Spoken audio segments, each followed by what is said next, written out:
नमस्कार दोस्तों, स्वागत है आप सभी का आपके अपने YouTube चैनल स्टडी ट्री पर। दोस्तों, स्टैटिक जीके की श्रृंखला का बहुत ही महत्वपूर्ण टॉपिक जो राष्ट्रीय प्रतीक चिन्ह है या प्रतीक हैं, राष्ट्रगान है, राष्ट्रगीत हैं, इन सबसे जुड़े हुए जो महत्वपूर्ण तथ्य हैं, आज हम लोग उस पर चर्चा करेंगे और एक ही क्लास में जितने भी संबंधित तथ्य बन सकते हैं उन सभी तथ्यों को क्लियर करेंगे, समाप्त करेंगे। तो चलिए सेशन को प्रारंभ करते हैं और देखते हैं कि कौन से तथ्य हैं जो एग्जाम के दृष्टिगत काफी ज्यादा महत्वपूर्ण हैं।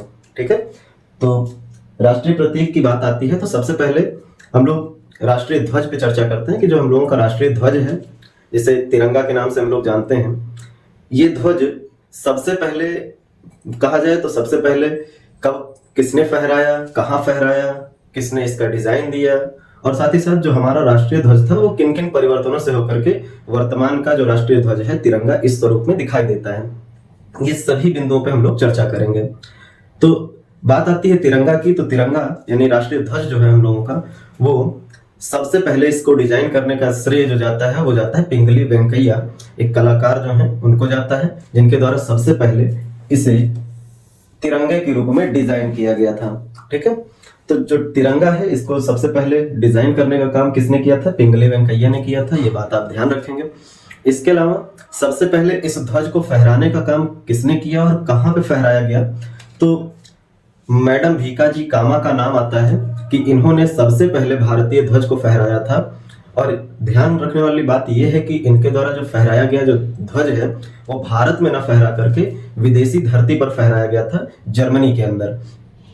भारत में अगर सीधे बोला जाता है कि सबसे पहले राष्ट्रीय ध्वज को किसने फहराया, तो राष्ट्रीय ध्वज जब शब्द आता है तो इसका मतलब है कि भारतीय स्वतंत्रता के पश्चात, यानी कि जब भारत स्वतंत्र हुआ था तो स्वतंत्रता के बाद जो ध्वज है उसको सबसे पहले भारत के तत्कालीन जो अंतरिम सरकार के प्रधानमंत्री थे पंडित जवाहरलाल नेहरू जी, उनके द्वारा फहराया गया था। यानी कि भारत जब स्वतंत्र हुआ 15 अगस्त 1947, तब पहली बार भारत के राष्ट्रीय ध्वज को पंडित जवाहरलाल नेहरू जी द्वारा फहराया गया था लाल किले पर। अब तभी से ये प्रक्रिया चलती है कि 15 अगस्त यानी जो स्वतंत्रता दिवस होता है उस दिवस को जो राष्ट्रीय ध्वज है उसको फहराने का काम भारत का प्रधानमंत्री करता है। जबकि 26 जनवरी जो परेड होती है, गणतंत्र दिवस होता है, उसमें सलामी जो ली जाती है सेनाओं के द्वारा, वो सलामी राष्ट्रपति के द्वारा ली जाती है और जो तिरंगा फहराया जाता है उसको राष्ट्रपति द्वारा फहराया जाता है। तो ये कुछ बातें हैं जो आप याद रखते हैं। तो भारत में जब बात आती है स्वतंत्रता की, तो स्वतंत्रता के बाद या स्वतंत्रता के दिवस तक की बात आती है तो उस दिवस को पहली बार भारत के राष्ट्रीय ध्वज को इस स्वरूप में फहराया गया, जिसको अपनाया गया था 22 जुलाई 1947 को। पहली बार इसको इस स्वरूप में अपनाया गया था राष्ट्रीय ध्वज को।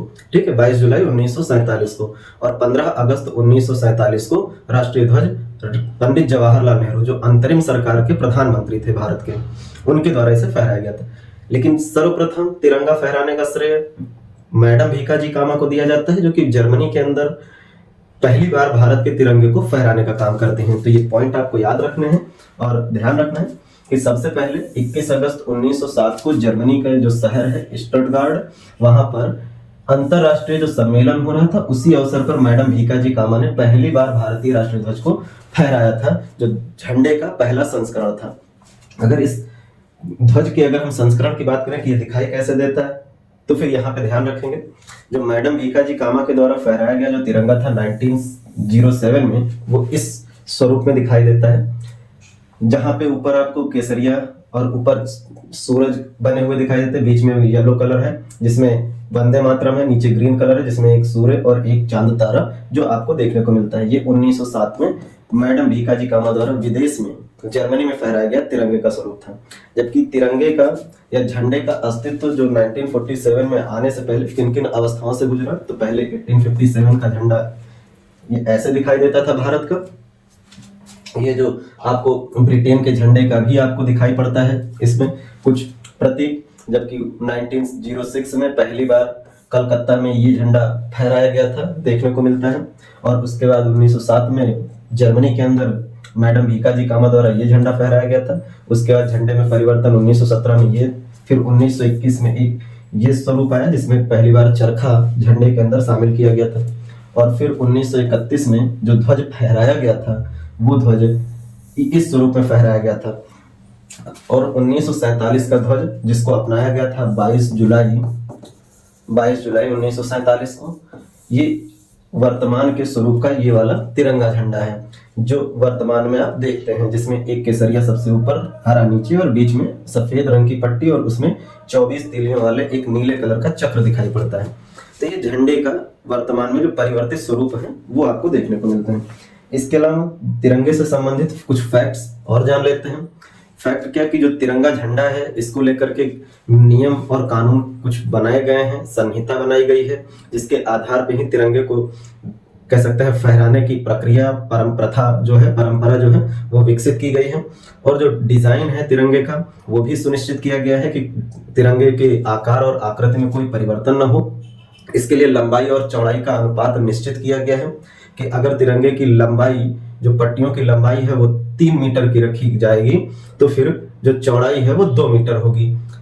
यानी कहने का मतलब है कि हर 3 पर 2 का रेशियो बनाया गया है लंबाई और चौड़ाई का। ठीक है, तो लंबाई चौड़ाई का जो अनुपात है वो ध्यान रखना है, कितना है तिरंगे का, 3 और 2 का अनुपात है। इसके अलावा इसमें केसरिया रंग सबसे ऊपर आपको देखने को मिलता है जो त्याग बलिदान का प्रतीक है, साहस और शौर्य का प्रतीक है। ठीक है, तो ये देश की ताकत, शौर्य को दर्शाता है, साहस, ठीक है, साहस त्याग का भी प्रतीक दिखाई पड़ता है। ठीक, इसके बाद आपको ध्यान रखना है कि बीच में जो सफेद पट्टी है जिसमें धर्म चक्र यानी कि एक अशोक चक्र बना हुआ है वो शांति का प्रतीक है। शांति और कह सकते हैं जो सत्यता है और सभी धर्म एक साथ रह सकते हैं खुशहाली के साथ, उसका प्रतीक सफेद पट्टी है।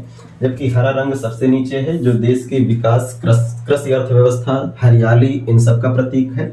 वर्तमान में ध्यान रखेंगे बात, ठीक है। जो हरा रंग है ये किसका प्रतीक है, तो हरियाली कह सकते हैं, उर्वरकता कह सकते हैं, देश का विकास कह सकते हैं, इन सब का प्रतीक आपको देखने को मिलता है। जो नीले रंग का आपको चक्र देखने को मिलता है 24 तीलियों वाला, ये समय का प्रतीक है। 24 घंटे, जिस तरह से 24 घंटे हैं एक दिन की अवधि में, वैसे ही 24 तीलियों का एक चक्र आपको नीले रंग का दिखाई पड़ता है सफेद रंग की पट्टी में। ये जो झंडे के अंदर ये जो देखने को मिलता है बीच में नीले कलर का, ठीक है, यहाँ पे ये इसमें जो 24 तीलियां आपको देखने को मिलती हैं इस समय का प्रतीक है कि समय निरंतर आगे बढ़ता जाता है, यानी प्रगति जो है उसको दर्शाता है कि समय रुकने वाला नहीं है, वो लगातार आगे चल रहा है। तो इस तरीके से आप ध्यान रखेंगे कि ये समय का प्रतीक है।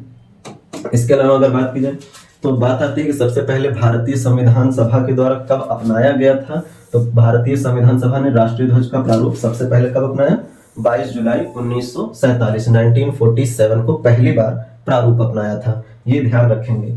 और ध्यान रखिएगा कि वर्तमान में जो झंडा फहराया जाता है उसको फहराने के लिए जो कुछ नियम बनाए गए हैं उसको भारतीय झंडा संहिता 2002 के अनुसार ही वो नियम कार्य करते हैं और जो झंडा है उसको फहराया जाता है। ठीक है, तो ये बात ध्यान रखिएगा। बाकी झंडे के अपमान और कह सकते हैं झंडे के प्रति सम्मान पूर्वक आचरण न करने पर कुछ कानूनी प्रावधान भी बनाए गए हैं दंड के लिए, और वो प्रावधान जो है वो अपमान के लिए 1950 का आपको राष्ट्रीय झंडा का प्रदर्शन, संप्रीतक और नाम जो निवारण अधिनियम है वो देखने को मिलता है, और साथ में राष्ट्रीय गौरव अपमान निवारण अधिनियम देखने को मिलता है 1971 का। तो राष्ट्रीय गौरव अपमान निवारण अधिनियम 1971 जो है ये, और राष्ट्रीय झंडे का प्रदर्शन, संप्रीतक और नाम, इनका अनुचित प्रयोग निवारण अधिनियम 1950, ये जो है ये कानून के रूप में दंड का प्रावधान करते हैं। जबकि झंडा संहिता इस बात को निर्धारित करता है कि झंडे फहराने के लिए जो अवधि होगी वो क्या होगी, परिस्थितियां होंगी वो क्या होंगी, क्या करना चाहिए फहराते समय, क्या नहीं करना चाहिए, और झंडे का किस रूप में प्रयोग कर सकते हैं, किस रूप में नहीं कर सकते हैं, ये सारी चीजें संहिता में लिखी गई हैं। तो ये ध्यान रखना है आपको। फिर आगे बढ़ते हैं इसी प्रक्रिया में। तो आप भारतीय ध्वज के बाद भारतीय राष्ट्रीय चिन्ह की बात करते हैं जो सारनाथ के अशोक स्तंभ से लिया गया है। अब जो अशोक स्तंभ से लिया गया है उसमें आप ये जो सिंह आपका एक बैठे हुए 4 सिंह का एम्बलम देखते हैं, इसे ही आप अशोक चिन्ह भी कहते हैं। तो ये आप ध्यान रखेंगे। तो अशोक का जो सिंह स्तंभ है, सिंह स्तंभ की अनुकृति है, इसी को लिया गया है और इसी को अशोक चिन्ह के नाम से हम लोग प्रदर्शित करते हैं।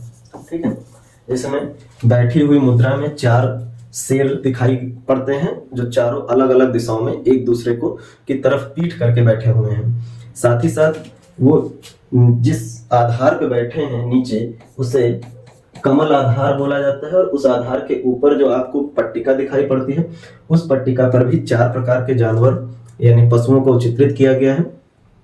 4 प्रकार के पशुओं को चित्रित किया गया है। और ये जो 4 प्रकार के पशु हैं उनमें एक घोड़ा है जो दौड़ती हुई मुद्रा में दिखाया गया है, एक हाथी है, एक बैल है और साथ ही साथ एक चलती हुई मुद्रा में शेर दिखाया गया है। तो ये आपको ध्यान रखना है कि कौन कौन से चित्र बनाए गए हैं। तो यहाँ पर ध्यान रखना है, नीचे जो है उस पे एक हाथी है, एक दौड़ते हुए मुद्रा में घोड़ा है, एक सांड है, एक सिंह है जो चलती हुई मुद्रा में दर्शाया गया है, सिंह। ठीक है। अब इस बात से आपको ध्यान रखना है ये बात कि जो पूछा जाता है कि अशोक चिन्ह में, सारनाथ से लिया गया जो अशोक चिन्ह है, भारत का जो राष्ट्रीय प्रतीक चिन्ह है, उसमें कुल कितने शेर हैं या सिंह हैं। तो कुल जब शब्द यूज करता है तो कुल शब्द का मतलब है कि जितने सिंह इस पूरे आपको चित्र में दिखाई पड़ते हैं, यानी कि इस पूरी मुद्रा में दिखाई पड़ते हैं, चिन्ह में दिखाई पड़ते हैं, वो है टोटल 5। 4 बैठी हुई मुद्रा में होते हैं और एक नीचे चलती हुई मुद्रा में सिंह दिखाई पड़ता है। लेकिन अगर बोला जाए एक बार में आप कितने सिंह देखते हैं इसमें, तो आपको जो सिंह दिखाई पड़ते हैं वो 3 ही दिखाई पड़ते हैं, क्योंकि यहाँ फ्रंट पे जब आप देखते हैं तो ये ध्यान रखना, जो ये प्रतीक चिन्ह है ये जो जिस तरफ से अपनाया गया है उस तरफ से एक घोड़ा और एक जो सांड है वो अपने दिखाई पड़ता है, दूसरी तरफ से हाथी है और सिंह है जो दिखाई नहीं पड़ता है। ठीक है। तो ये ध्यान रखना, यहाँ घोड़ा जो घोड़े की और वृषभ या सांड की तरफ से अपनाने का भी अर्थ निकाला गया है। अर्थ इस बात से निकाला जाता है कि जो घोड़ा है दौड़ती हुई मुद्रा में है, वो देश की प्रगति को दर्शाता है कि देश निरंतर विकास के पथ पर तेजी से बढ़ रहा है, जबकि बैल जो या सांड जो है उसको अपनाया गया है, तो उसके लिए जो अर्थ निकाला गया है वो उसका अर्थ है कि जो देश है ये कृषि प्रधान अर्थव्यवस्था रखता है, जहां पर बैलों के माध्यम से ही प्रारंभ में आपको खेती करते हुए किसान दिखाई पड़ते थे, जो खेत को जोतने का काम करते थे। तो खेत को जोतने के लिए बैलों का उपयोग किया जाता था। तो इसलिए बैल की फ्रंट के होने पर भी तात्पर्य जो निकाला गया है वो यही निकाला गया है कि देश कृषि प्रधान अर्थव्यवस्था को दर्शाता है। तो यहाँ से कुछ पॉइंट्स आपको याद रखने हैं। तो अशोक चिन्ह जो है इसमें टोटल 5 शेर, एक बार में हमें 3 दिखाई पड़ते हैं केवल, साथ ही साथ एक विपरीत दिशा में होता है बैठी हुई मुद्रा में, और विपरीत दिशा की तरफ एक चलती हुई मुद्रा में आधार जो ये आपको देखने को मिलता है, उस आधार में एक शेर चलती हुई मुद्रा, और इसी के पीछे ही आपको हाथी भी देखने को मिलता है। तो ये मुद्राएं हैं जिन्हें आपको ध्यान रखनी है। तो ये बात ध्यान रखिएगा। तो मूल स्तंभ में टोटल कितने 4 सिंह हैं, एक दूसरे से पीट करके बैठे हुए हैं। इसके नीचे घंटे के आकार के पद्म के ऊपर, ये पद्म का मतलब यहाँ पे है कमल से पद्म। ठीक है। घंटे के आकार का उल्टा पद्म बनाया गया है और उसके ऊपर एक चित्रवल्लरी है, चित्रवल्लरी यानी कि ये आधार है, और इस आधार में ही आपको एक हाथी, एक घोड़ा, एक सांड और एक सिंह बने हुए दिखाई पड़ते हैं, और सभी के बीच बीच में एक एक चक्र बना हुआ दिखाई पड़ता है। एक एक चक्र, हर 2 के बीच में एक चक्र देखने को मिलता है। तो जैसे यहाँ घोड़ा और एक तरफ बैल है, इसके बीच चक्र है, तो दूसरी तरफ आपको घोड़े और हाथी के बीच एक चक्र मिलेगा, फिर हाथी और शेर के बीच में एक चक्र मिलेगा, और हाथी, शेर और जो बैल है उसके बीच में भी एक चक्र देखने को मिलता है। तो ऐसे आधार में टोटल चक्रों की संख्या कितनी आपको देखने को मिलती है, तो भी 4 देखने को मिलती है। तो अगर बोल दिया जाए अशोक स्तंभ में कुल कितने चक्र हैं, तो कुल चक्रों की संख्या 4 है। ठीक है। तो ये बात ध्यान रखिएगा, एक चक्र घोड़े बैल के बीच, दूसरा चक्र घोड़े और हाथी के बीच, तीसरा चक्र हाथी और शेर के बीच, और चौथा चक्र शेर और बैल के बीच। तो ये 4 चक्र देखने को मिलते हैं अशोक चिन्ह में। बस ध्यान ये रखनी है कि जिस तरफ से अपनाया गया है इसके तस्वीर को, उस तरफ एक चक्र घोड़ा और बैल दिखाई पड़ते हैं, बाकी के हिस्से छुपे हुए होते हैं। ठीक है। तो ये अशोक चिन्ह को लेकर के ध्यान रखिएगा, ये भारत का राष्ट्रीय प्रतीक चिन्ह है। इसके बाद आते हैं अगले पॉइंट पे। अब आते हैं राष्ट्रगान की बात आती है।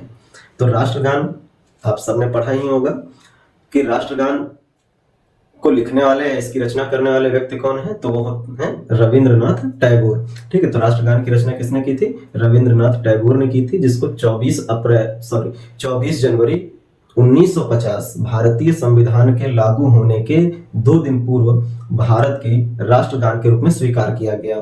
ठीक है, कब अपनाया गया? तो 24 जनवरी 1950 भारतीय संविधान सभा का कह सकते हैं अंतिम जो अधिवेशन है 12वां, वो 24 जनवरी 1950 को आयोजित होता है और 24 जनवरी 1950 को अंतिम रूप से राष्ट्रगान, राष्ट्रगीत, राष्ट्रीय प्रतीक चिन्ह और भारत के जो राष्ट्रपति होंगे उनको चुना जाता है।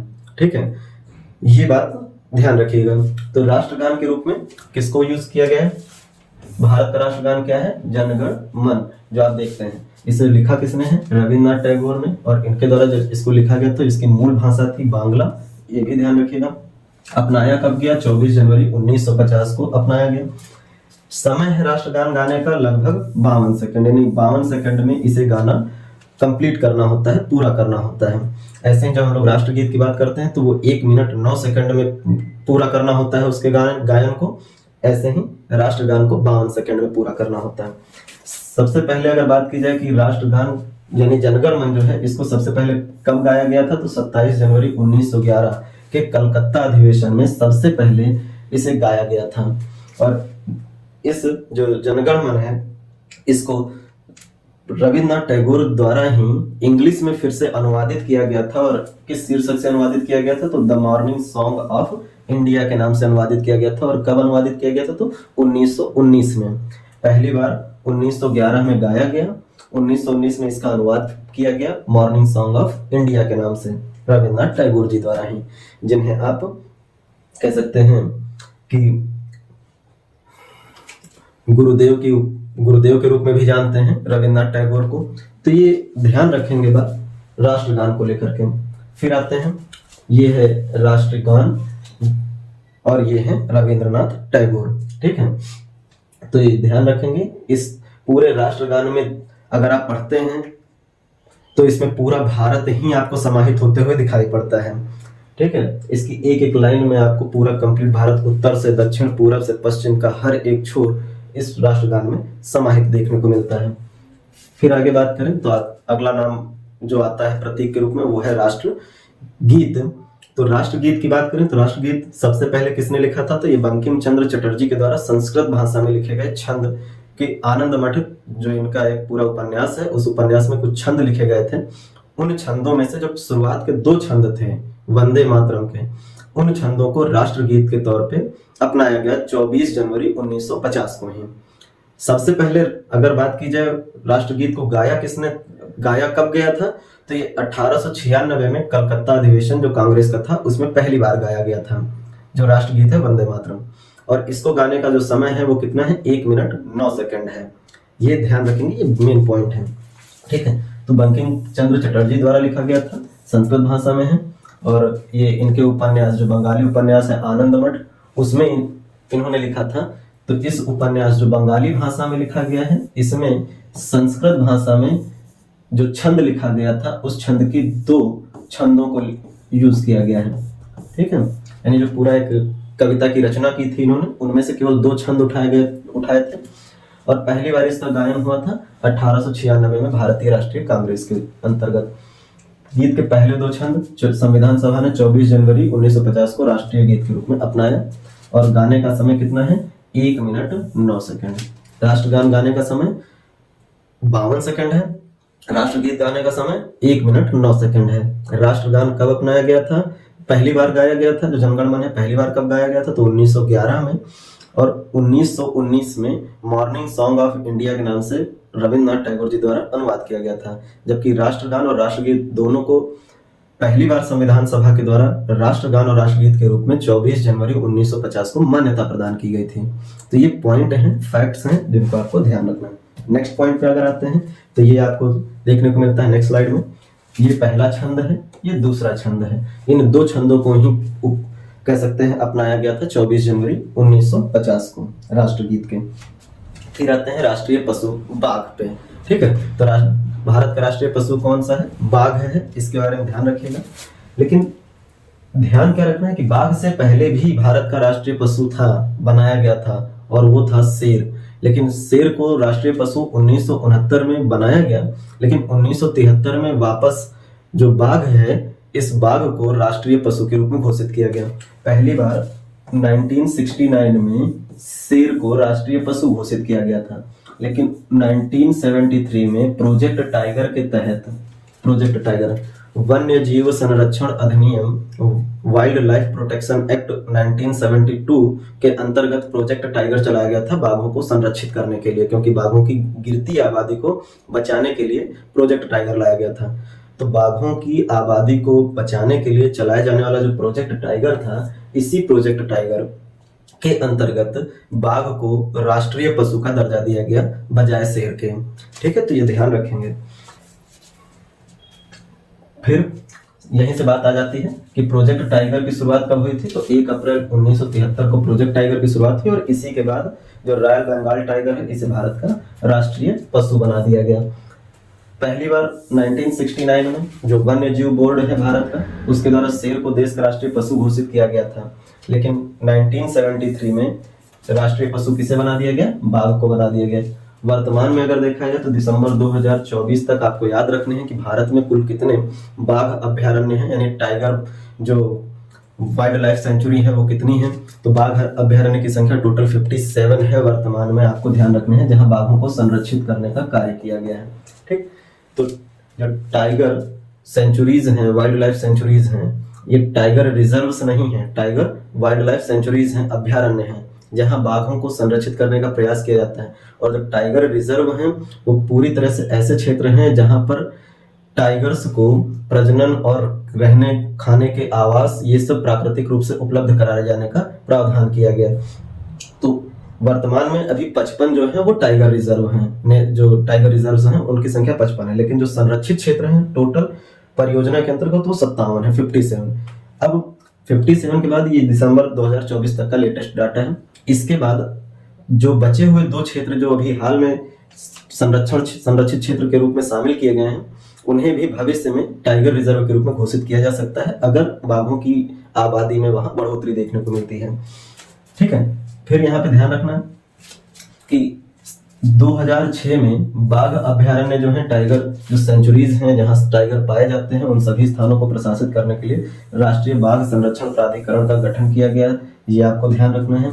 और इस प्राधिकरण के अनुसार वर्तमान में 2022 तक की जो गणना है बाघों की, उस गणना के अनुसार भारत में अब तक 3682 टाइगर्स देखने को मिलते हैं, बाघ देखने को मिलते हैं। तो बाघों की संख्या वर्तमान में भारत में कितनी है 2022 की गणना के अनुसार? इसके बाद अभी कोई डाटा आया नहीं है, तो 2022 की गणना के अनुसार 3682 टाइगर बाघ जो है वो पूरे भारत में अलग अलग टाइगर रिजर्व्स में देखने को मिलते हैं।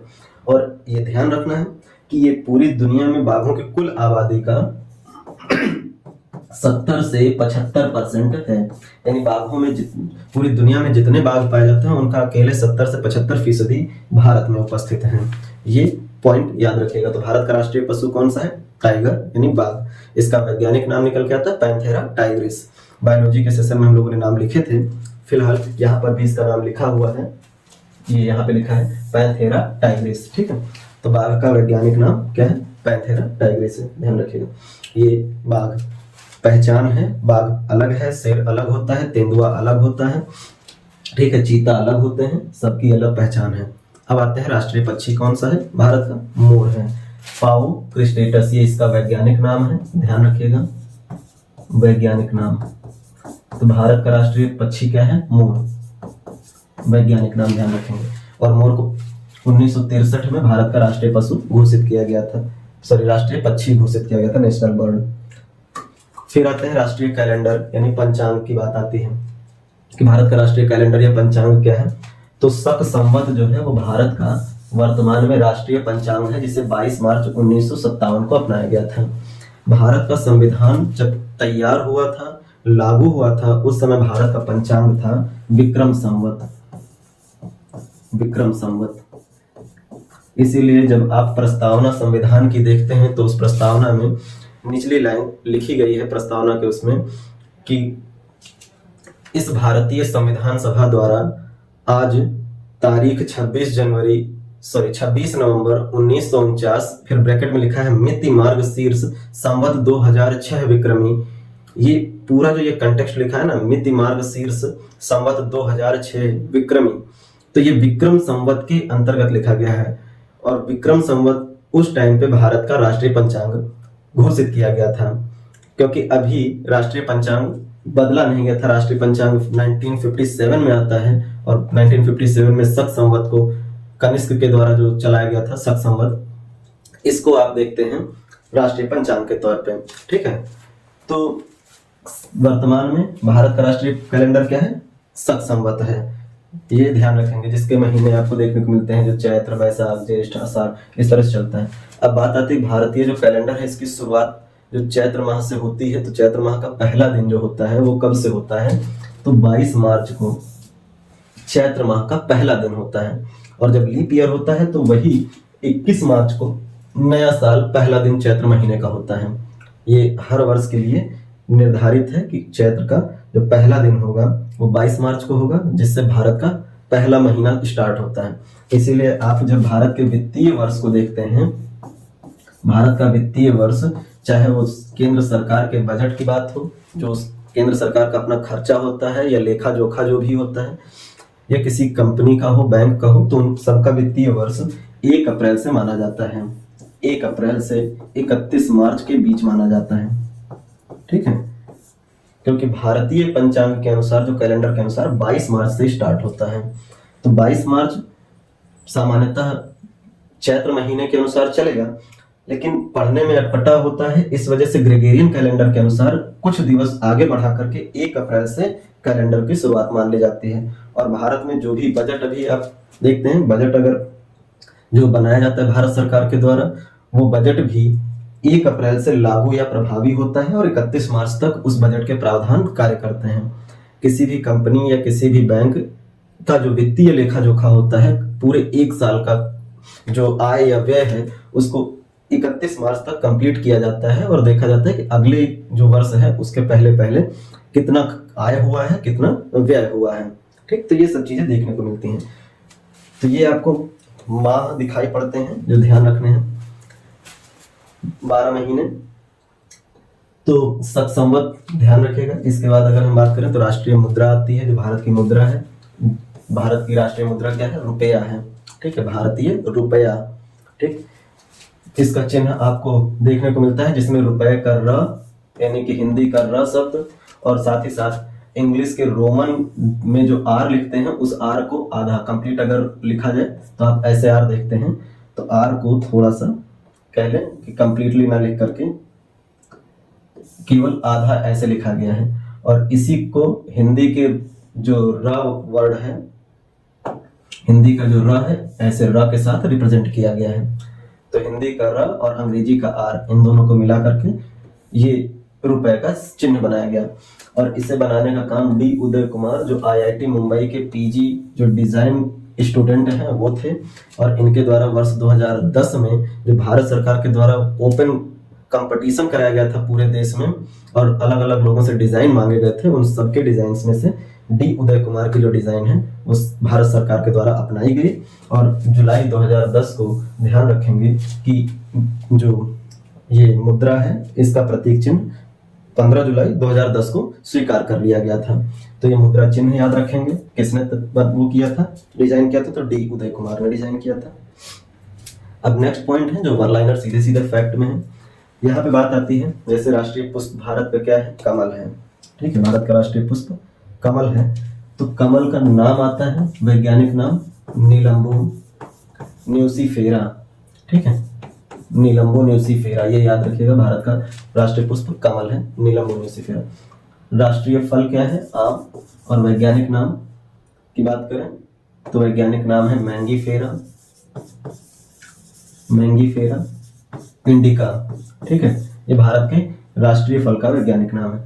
राष्ट्रीय वृक्ष है बरगद, और बरगद का जो वैज्ञानिक नाम होता है वो है फाइकस बेंगालेंसिस, फाइकस बेंगालेंसिस।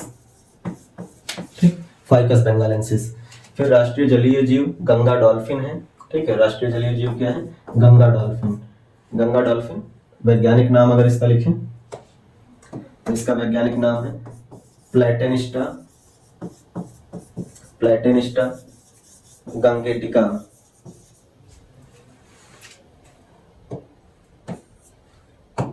गंगेटिका। ठीक है।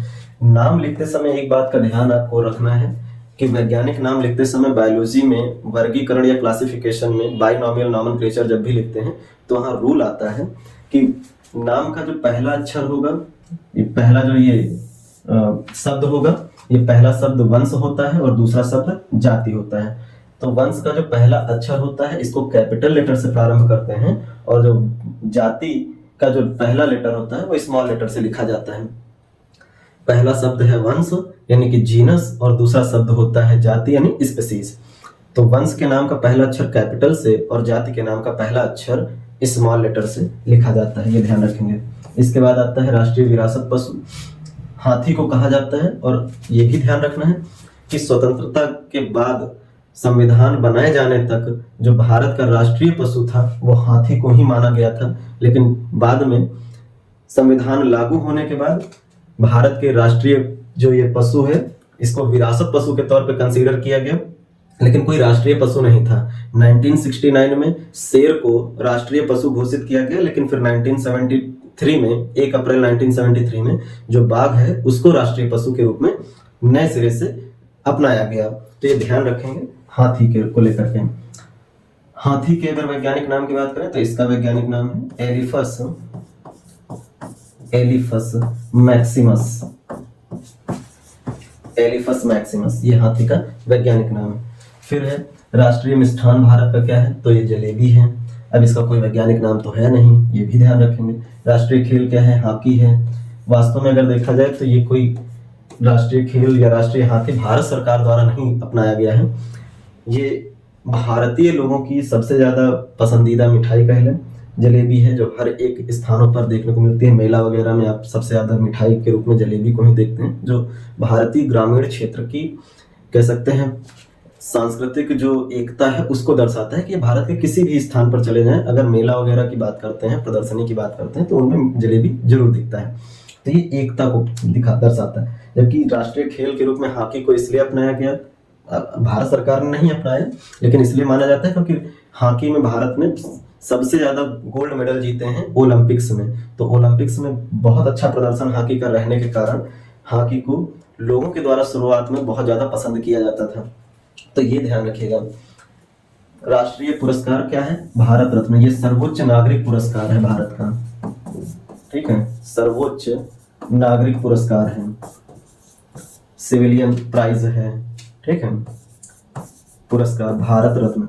तो यहीं से एक बात और याद रखना है कि अगर भारत रत्न सर्वोच्च नागरिक पुरस्कार है तो फिर दूसरा पुरस्कार कौन सा आता है, तो दूसरे नंबर पे आता है पद्म विभूषण, ठीक है, पद्म विभूषण। ये सेकंड सर्वोच्च पुरस्कार है। पहला है भारत रत्न, दूसरा पद्म विभूषण, तीसरा सर्वोच्च पुरस्कार होता है पद्म भूषण, और चौथा है और अंतिम जो है ये पुरस्कार है पद्मश्री, ठीक है। तो भारत के जो नागरिक पुरस्कार है उसमें सबसे सर्वोच्च पुरस्कार है भारत रत्न, दूसरा है पद्म विभूषण, तीसरा है पद्म भूषण, चौथा है पद्मश्री। ये ध्यान रखिएगा। फिर आगे बात करते हैं। भारत का जो राष्ट्रीय वाक्य है वो क्या है, सत्यमेव जयते। अभी इस वाक्य के बारे में याद रखिएगा कि ये कहाँ से लिया गया है। तो भारतीय इतिहास के वैदिक सभ्यता में जब हम लोग पढ़ते हैं तो वहां पर हम लोग 4 वेद के बारे में पढ़ते हैं, ऋग्वेद, सामवेद, यजुर्वेद, अथर्ववेद। इन चारों वेद में से जो अथर्ववेद है इसका अपना एक उपनिषद आता है, नाम आता है मुंडकोपनिषद। तो अथर्ववेद के उपनिषद मुंडकोपनिषद में सत्यमेव जयते जो शब्द है ये है, और वहीं से इसे अशोक स्तंभ के सारनाथ का जो स्तंभ है अशोक चिन्ह का, वहां पर हिंदी भाषा में देवनागरी लिपि में आपको देखने को लिखा हुआ मिलता है। तो उसी देवनागरी लिपि में लिखा हुआ सत्यमेव जयते भारत सरकार द्वारा भी स्वीकार किया गया राष्ट्रीय वाक्य के रूप में। तो ये ध्यान रखेंगे। आप मुद्रा कोई भी देख, भारत का अगर करेंसी देखें, नोट देखें, तो हर एक नोट पे जो एम्बलम बना होता है, अशोक चिन्ह बना होता है, उसमें नीचे की तरफ सत्यमेव जयते आपको लिखा हुआ देखने को मिलता है। ये कहाँ से लिया गया है, मुंडकोपनिषद से लिया गया है, मुंडकोपनिषद से लिया गया है। और ये जो मुंडकोपनिषद है ये किस वेद का उपनिषद है, अथर्ववेद का उपनिषद है, अथर्ववेद, ठीक है, इसका उपनिषद, ठीक, तो ये ध्यान रखिएगा। भारत की राष्ट्रीयता क्या है? भारतीय है, क्योंकि हम लोग की देश में दोहरी नागरिकता का प्रावधान नहीं है, एकल नागरिकता का प्रावधान चलता है। हम लोग केवल भारत के नागरिक होते हैं, किसी राज्य के नागरिक नहीं होते हैं। अमेरिका दोहरी नागरिकता वाला देश है, और दोहरी नागरिकता जहां होती है वहां पे देश की नागरिकता के अलावा आप जिस राज्य में रह रहे होते हैं, स्टेट में रह रहे होते हैं, वहां के भी नागरिक कहलाते हैं, तो आपको डुअल सिटीजनशिप लेना पड़ता है। ऐसे आप भारत के किसी भी राज्य में चले जाएं, आप भारतीय ही होते हैं। आप विदेश जाते हैं तो भी आप भारतीय ही कंसीडर किए जाते हैं। इसलिए भारत की नागरिकता की बात की जाए या राष्ट्रीयता की बात की जाए तो क्या होगा? नेशनैलिटी भारतीय, ठीक है, इंडियन। फिर भारत का राष्ट्रीय ध्वज गीत क्या है? तो ध्वज गीत है विजयी विश्व तिरंगा प्यारा, ये भारत का राष्ट्रीय ध्वज गीत है। ठीक, राष्ट्रीय नारा क्या है? श्रमेव जयते, इसके बारे में भी ध्यान रखिएगा। श्रमेव जयते ये भारत का राष्ट्रीय नारा है। राष्ट्रीय विदेश नीति क्या है? गुट निरपेक्ष की नीति जो है ये भारत की राष्ट्रीय विदेश नीति है कि भारत किसी भी प्रकार से दुनिया के किन्हीं भी दो देशों के गुटों में शामिल नहीं होगा। भारत जब भी कार्य करेगा तो ये अपनी स्वतंत्र विदेश नीति रखेगा, किसी के बहकावे में या किसी के प्रभाव में अपने विदेश नीति में कोई परिवर्तन नहीं करेगा, ना ही किसी गुट में शामिल होगा। ठीक है, जैसे कि एक गुट आपको रूस का दिखाई पड़ता है और एक गुट आपको अमेरिका का दिखाई पड़ता है दुनिया में। आप जब भी गुट की बात करते हैं तो विश्व युद्ध जो सेकेंड वर्ल्ड वार हुआ था, थोड़ा सा अगर बात की जाए तो सेकेंड वर्ल्ड वार जो हुआ था, वर्ल्ड वार सेकेंड, इस वर्ल्ड वार सेकेंड के बाद कौन सबसे ज्यादा शक्तिशाली देश है? इस शक्तिशाली देश की वर्चस्व की लड़ाई के लिए अमेरिका और यूएसए जो उस समय यूएसएसआर जो उस समय सोवियत संघ के नाम से जाना जाता था, इन दोनों के बीच शक्ति को लेकर काफी टकराव हुआ जिसको कोल्ड वार कहा गया। और ये कोल्ड वार कह सकते हैं सेकेंड वर्ल्ड वार के बाद से ही प्रारंभ हुआ और इसके बाद ये लगातार चलता रहा 1992 तक, जब तक कि यूएसएसआर यानी सोवियत रूस टूट नहीं गया अलग अलग देशों में। तो ये कोल्ड वार चला और इसी कोल्ड वार के दौरान यूएसएसआर अपना सैन्य गुट और यूएसए यानी अमेरिका जो है वो अपना सैन्य गुट बनाने के लिए आगे बढ़े। और जो आपको एक गुट दिखाई पड़ता है देश में, NATO, North Atlantic Treaty Organization, ये आपको जब नाटो दिखाई पड़ता है ये अमेरिका का गुट है, सैन्य गुट, जो यूएसएसआर के खिलाफ लड़ाई लड़ने के लिए ही तैयार किया गया था प्रारंभ में। लेकिन यूएसएसआर टूट गया, लेकिन अभी भी ये नाटो इसी रूप में कार्य कर रहा है। ध्यान रखेंगे, अमेरिका के जो सहयोगी देश हैं उनको कहा जाता है पहली दुनिया के देश, अमेरिका और इनके जो सहयोगी हैं, जबकि जो रूस है और उसके जैसे सहयोगी देश हैं उसके प्रभाव में काम करते हैं उनको दूसरी दुनिया के देश बोला जाता है। जबकि भारत और अन्य ऐसे देश जो न अमेरिका के समर्थन और विरोधी हैं न रूस के समर्थक और विरोधी हैं, ये किसी भी पक्ष या गुट में शामिल नहीं हुए और अपने अपने देश हित के हिसाब से हर एक देश से ये के साथ मिलकर के काम करते रहे या काम करने को तैयार हुए, तो ऐसे देश को तीसरी दुनिया का देश बोला गया। और हम लोगों की जो नीति है वो गुट निरपेक्ष की नीति चलती है, नॉन अलाइन मूवमेंट की बात आती है। इसीलिए रूस यूक्रेन का युद्ध हुआ तो भी आपने देखा अमेरिका का काफी प्रभाव भारत पे दिखाई दिया था कि भारत न रूस से कुछ सामान परचेज करे, लेकिन भारत गुट निरपेक्ष की ही नीति का पालन करता है, जिसके कारण अमेरिका के प्रभाव को इग्नोर करते हुए, इनकार करते हुए भारत ने रूस से तेल और बाकी सामान का आयात करना जारी रखता है। लेकिन ध्यान ये भी रखना है कि कई ऐसे मामले और मुद्दे होते हैं जिनको लेकर के विदेशी प्रभाव दिखाई पड़ते हैं देशों के ऊपर। जैसे ईरान से जब बात आती है व्यापार की तो अमेरिका का प्रभाव दिखाई पड़ता है और भारत अपने आप को ईरान से थोड़ा दूर भी करता है। तो ऐसी चीजें आपको देखने को मिलती हैं। अभी के लिए क्योंकि ये केवल फैक्चुअल बात कर रहे हैं तो फिर फैक्ट्स पे ही चर्चा करेंगे।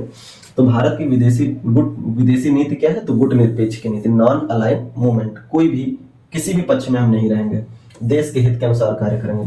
भारत का राष्ट्रीय जो सूचना पत्र है वो क्या है? श्वेत पत्र, यानी जो सरकारी दस्तावेज है भारत का, ठीक है, सरकारी दस्तावेज जो है वो ध्यान रखना है क्या है? सरकारी दस्तावेज, ये किस नाम से जाना जाता है? तो श्वेत पत्र। भारत सरकार द्वारा अगर कोई भी महत्वपूर्ण सूचना प्रकाशित की जाती है, साझा की जाती है, तो उस सूचना को श्वेत पत्र या व्हाइट पेपर बोला जाता है। राष्ट्रीय योजना भारत की क्या कहलाती है? पंचवर्षीय योजना। जो 5-5 वर्षों के लिए बनाई जाती है, ये भारत की राष्ट्रीय योजना कहलाती है। राष्ट्रीय नदी क्या है? गंगा है, ये भी ध्यान रखिएगा। तो ये कुछ महत्वपूर्ण नाम आपको देखने को मिलते हैं वन लाइनर फैक्ट के हिसाब। एक पॉइंट और आपको याद रखना है, और वो फैक्ट है, छूट गया है, अभी याद आया कि भारत का राष्ट्रीय सब्जी क्या होता है? सब्जी। राष्ट्रीय फल देख लिया, राष्ट्रीय मिठाई देख लिया, खेल देख लिया, नदी देख लिया, लेकिन सब्जी क्या होता है? भारत का राष्ट्रीय जो सब्जी है वो है कद्दू, जिसको काशी फल भी कहते हैं। काशी फल, कद्दू, ठीक है। और इसके अगर हम लोग वैज्ञानिक नाम की बात करें तो इसका वैज्ञानिक नाम आता है कुकुरबिटा, कुकुरबिटा मैक्सिमा। ये भारत का राष्ट्रीय सब्जी है। तो ये यहाँ से पूरा समाप्त होता है फैक्ट्स पे, जो राष्ट्रीय प्रतीक और उनसे संबंधित फैक्ट्स थे। और ऐसे ही स्टैटिक जीके से संबंधित जो पॉइंट्स हैं उनके बारे में जानकारी हासिल करने के लिए बने रहिए चैनल से, और नए हैं तो चैनल को सब्सक्राइब करिए और लोगों में ज़्यादा से ज़्यादा शेयर करिए। तब तक के लिए नमस्कार, धन्यवाद।